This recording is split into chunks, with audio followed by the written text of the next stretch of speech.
Welcome to Category Visionaries, the show dedicated to exploring exciting visions for the future from the founders who are on the front lines building it. In each episode, we'll speak with a visionary founder who's building a new category or reimagining an existing one. We'll learn about the problem they solve, how their technology works, and unpack their vision for the future. I'm your host, Brett Stapper, CEO of Frontlines Media. Now let's dive right into today's episode.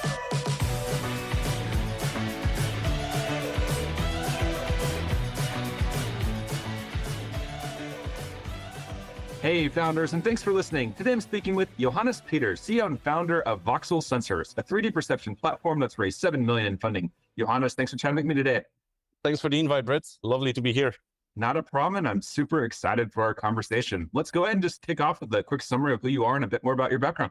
All right, so thanks for the intro earlier. I'm Johannes. I'm the CEO of Voxel Sensors, and Voxel Sensors is building the cornerstones for spatial and empathic computing, which means our regular computing, let's say, all the information we process, plus a real-time understanding of the world in all its dimensions and the people inside that world.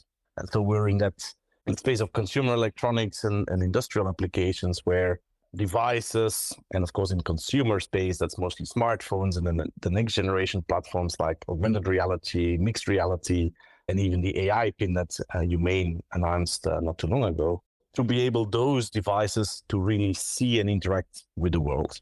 And my team and I, we have a history in this space. We had a company called Soft Kinetic back in 2010, which we successfully exited with a trade sale to Sony in 2015. I stayed a bit longer, did a stint in the Bay Area. We did chat briefly about it earlier, Brett, which was lovely. I used to live in San Francisco for over a year. In 2018, I was then helping an automotive company in the Bay Area, trying to integrate perception sensors in the vehicle and outside of the vehicle for interaction, for driver monitoring, and for autonomous driving, which was quite interesting because I was before on the supplier side when we were Soft Kinetic and Sony, and I was on the receiving end, figuring out what best technology there was and how to negotiate with the different vendors and look at how we were perceiving the sensors and the suppliers at that time, which was a very interesting learning experience. After that, I went back to Belgium, where we currently have Voxel Sensors. I did a little stint at a sensor company and at a smart glasses company before two of my original colleagues, let's say, of Soft Kinetic, who were co-founders of Soft Kinetic. We started Voxel Sensors on the premise that we would solve the existing challenges in 3D perception and now eye tracking as well that are preventing actually the mass adoption of those technologies. Let's talk a little bit about timing. So I see that you launched the company or founded the company in March 2020. If I remember right, there were some interesting things going on in the world. That was right as COVID was starting. So tell us, what was that first month or first couple months like for you?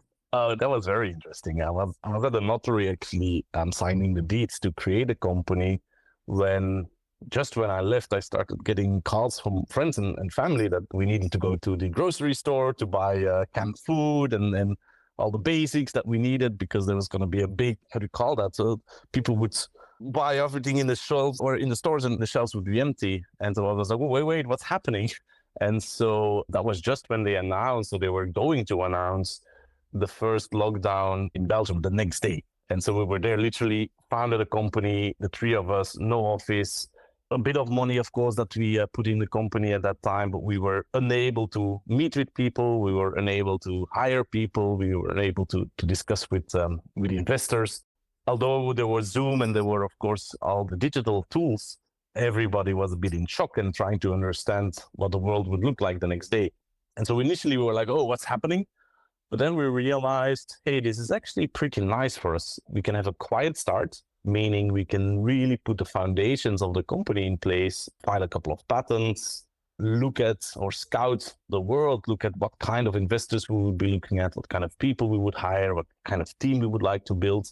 And we really took that, I would say, the first 6 months or so to no longer establish the company because that was done, but really to create the skeleton of what we wanted the company to look like. And that was great. We had no pressure from investors. We had no external pressure, no customer pressure. We could really do that at our own pace. And we used that time quite efficiently and in a good way. Then, of course, the moment the lockdowns were reversed and we could meet again and see people, we had that foundation, and then we could go out, search for investments, really hire the team. And in a way, you could say that the real development started only at the end of that year. So a good 8 months later. And can you talk to us a bit more about what the solution looks like and what customers are paying for, and any examples of customers that you can share? Sure. So we're in the space of spatial computing and empathic computing. And so for that, we need to understand what the world looks like, not necessarily in color. That's what we use for video conversations, for example, when we want to see each other. But if we want machines, devices, being it smartphones or being it industrial robots, if you want to have them interact with the world, they need to perceive the world in all its dimensions. And you need to have 3D sensors for that. If you want to understand people and what people do in this world, you need to look at their eyes, you need to look at their expressions, you need eye tracking and sensors for that. And so we've created a novel sensing architecture, which is extremely efficient in power consumption, which in these worlds, of course, in mobile devices and battery operated devices, that's a crucial element. But also with all the efforts for clean tech and decarbonization, etc., the less power we use to bring an experience, the better. And so the power consumption is a critical element of our technology, and also the latency. Latency is the delay between what's happening in the world and the moment you can act upon that. And a good example is in those wearables, the mixed reality or virtual reality wearables. Latency is essentially what makes you feel sick. If the world that you see or that is rendered to your eyes moves at a different pace than reality, your brain really gets messed up. And so that latency, you really need to bring that down to the levels where it's no longer noticeable by people, which is in the single-digit milliseconds. If you compare that with a traditional image sensor, which runs at 25 or 30 frames per second, that consumes 33 milliseconds to create a frame of information. So you're far beyond what's tolerable as a user. And so we've developed technology that is 10 to 100 times more efficient on the power usage and on the latency, while keeping other elements like outdoor resilience, the accuracy of the technology, while improving that or being par with existing technologies.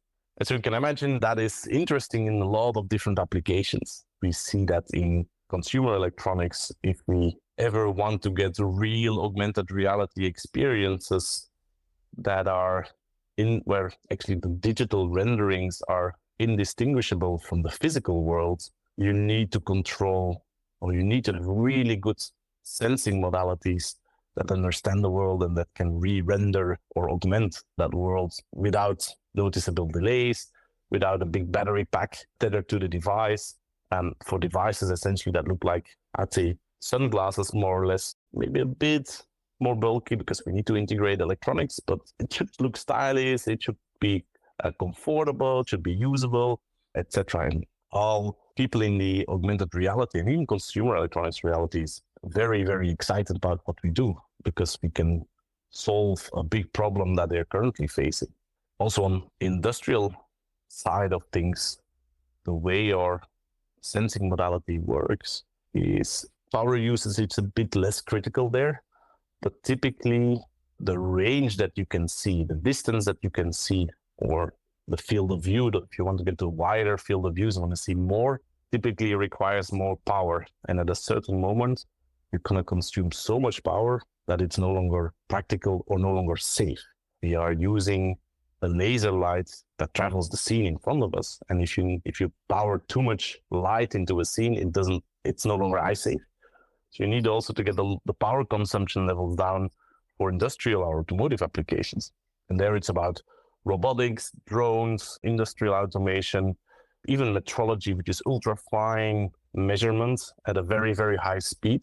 Also there we have a number of customers that we're currently working with, including one of the biggest contract manufacturers in the world called Jabil, building the right sensing modalities and the right sensing technology for industrial applications.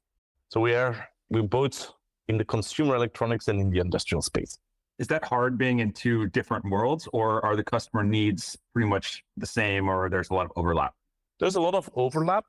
that it's not the hardest on the lower level of the technology. So think about a camera. In a camera, you have a sensor. On the sensor, you put a lens, your optics, and then the lens defines the field of view, but of what you can see.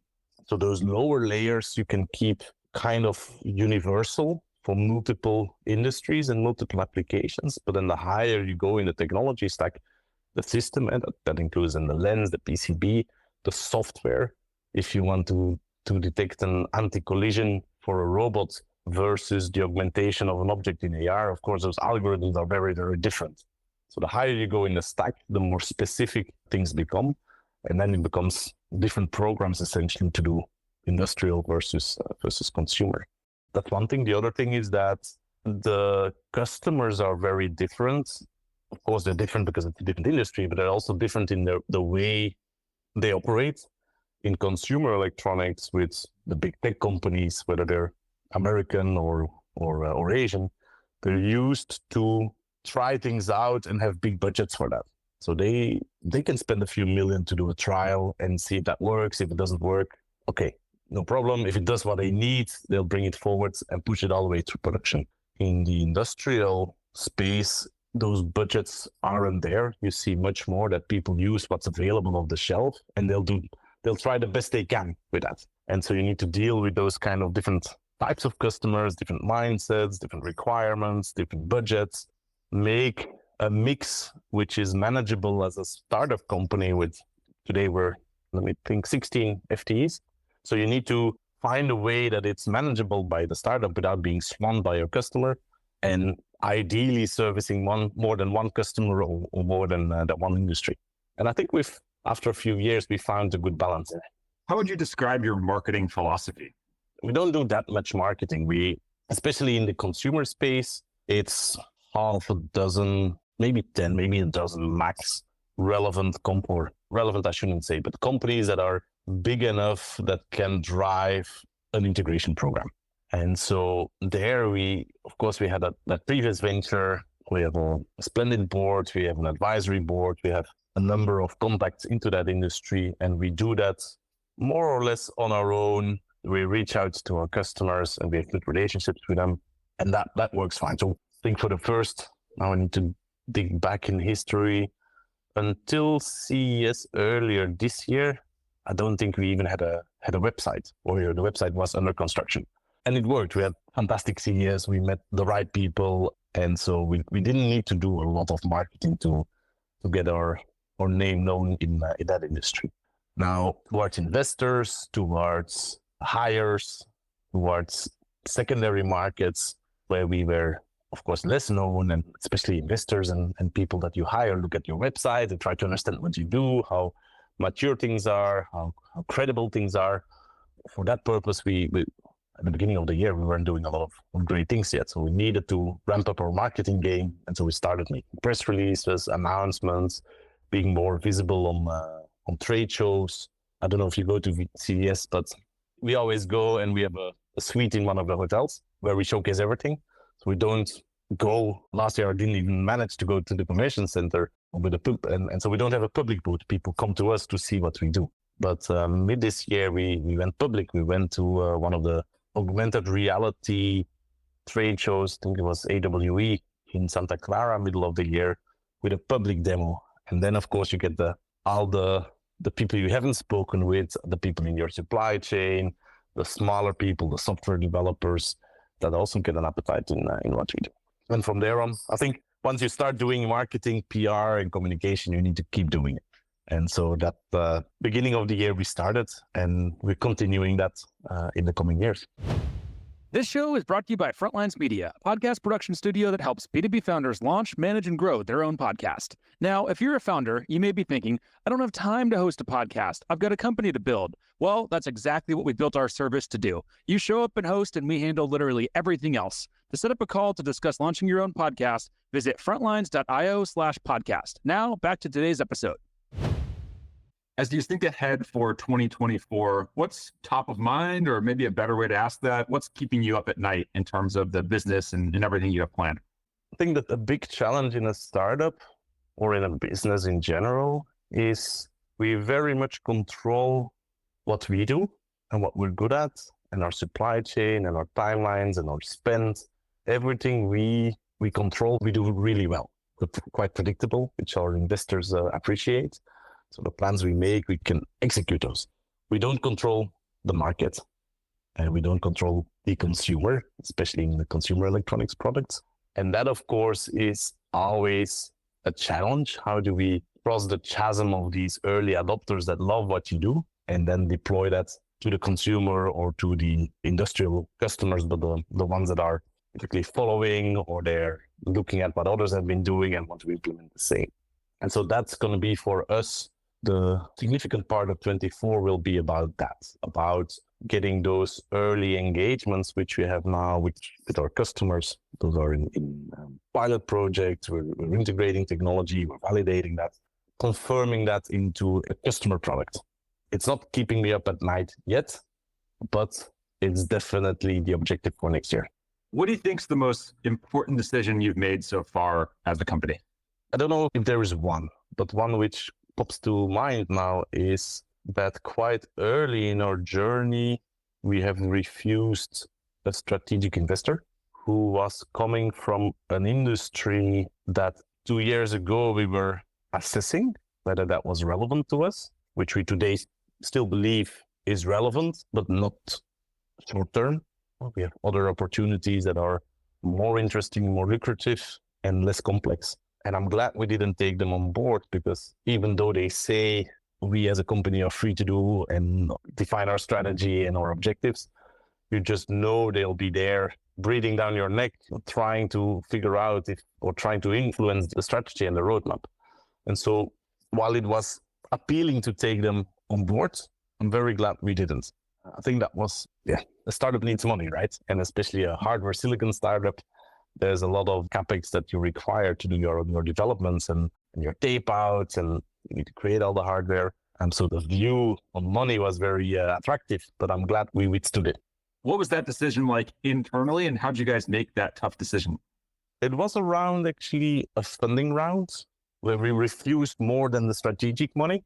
And we said we need, with our current cap table, with the founders and a few angel investors and an accelerator, we need to develop the company further, more to a higher maturity level, in order to be able to prioritize and choose our destiny. And so that was a tough call, because we essentially refused a couple of million, saying, no, we don't like your conditions, or you as an, of course we were polite, but we don't like you as an investor and not the conditions you're putting forward. We will, and we are sure that we can, with our current cap table and with some business angels who joined us instead of the bigger firms and the corporate VCs. We said we will be successful in finding the money we need, and it will allow us to further our developments and our roadmap and our strategy. And then we will do another round when we're ready with that. And that's what we did. And so that culminated earlier this year when we closed our seed round of $5 million+. Based on everything you've learned so far, what's the number one go-to-market lesson that you've learned, would you say? There's a couple, but if I need to pick one, I would say be honest. Be honest to where you are, what you are. Coincidentally, I had a chat this morning with a big American firm. They actually came to our office, and they said, we know you're a startup. We appreciate you're a startup. We appreciate that we can be one of the early adopters of your technology. And we very much appreciate your honesty of where you are in your roadmap, where you are in your maturity. And if we detect something that you haven't seen, that you're willing to work with us, that both of us can understand it. And I think that's crucial, that you need. I'm a big fan of the failing fast principle. Go there out with a product, get feedback as soon as you can, but also be honest about what that product is. If you sell it as a part which has all the qualifications, which is production ready, and then your customer detects things, that flaws, bugs, whatever it is that you haven't seen, that doesn't show well. But if you're honest about it and you say, hey, this is in our case, this is an evaluation kit which does ABC, but it doesn't do D, E, F, and you might detect things we haven't seen yet because we are still in the process of doing that, your customer will help you with it instead of thinking you're trying to deceive them. They're actually there. Hey, we found something that you might want to know because you'll see it with other customers as well. And you create a very, very strong relationship in that case. And whenever now something's not working, they call us. And this morning they said, we appreciate it so much. A few hours after we send an email, we got the answer. And that only works if there's a good level of trust. And a good level of trust starts with a good basis. The moment you try to, or you oversell things, and trust, what's the expression, can builds up slowly, but goes away quite fast, right? Mm-hmm. So be honest. That's, I think, be honest where you are, what you need, why you're working with a certain customer. And if both you and your customer like it that way, then you're set up for a good and a long relationship. Final question for you. Let's zoom out 3 to 5 years into the future. What's the big picture vision that you're building? So in 3 is going to be a bit short, but let's take the 5 years mark. With this spatial and empathic computing technology that we're building, we see a number of really, really great applications that will become available around that time. I'll just take a few examples. One is that we'll have the ability to get a sense of presence, which means that now you and I are chatting and we're far away from each other. The most sociable experience is, of course, if you're next to each other in a room. We chatted about it before the interview started.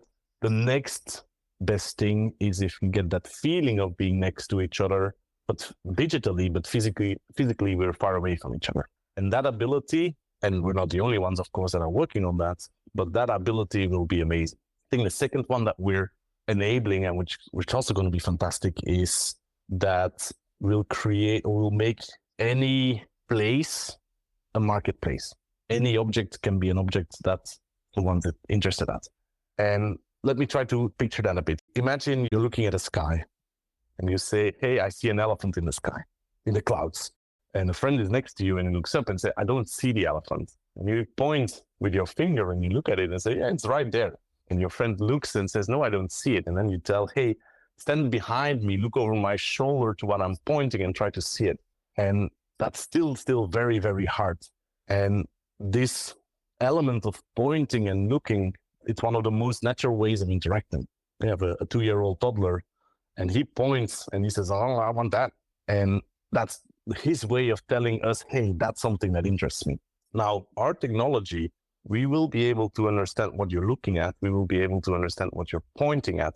Could even understand if your cognitive load allows another interaction or another experience. But that pointing and that looking, think about something in your office now and look at it and point at it and say, hey, I want that, right?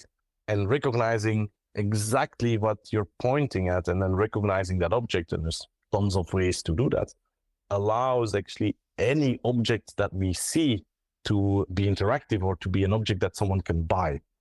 And so this whole Amazon of the future, let's say, I think that's going to be a fantastic experience. I want to add one thing here is people see these kinds of experience sometimes as a dystopian world, right? Oh, we're going to be loaded with advertising continuously at all times. We're going to see this in the wearables we're going to be wearing. I don't subscribe to that. I look at it as the use of sunglasses. You get somewhere, the sun's out, you put them on, the sun goes away, you put them back again.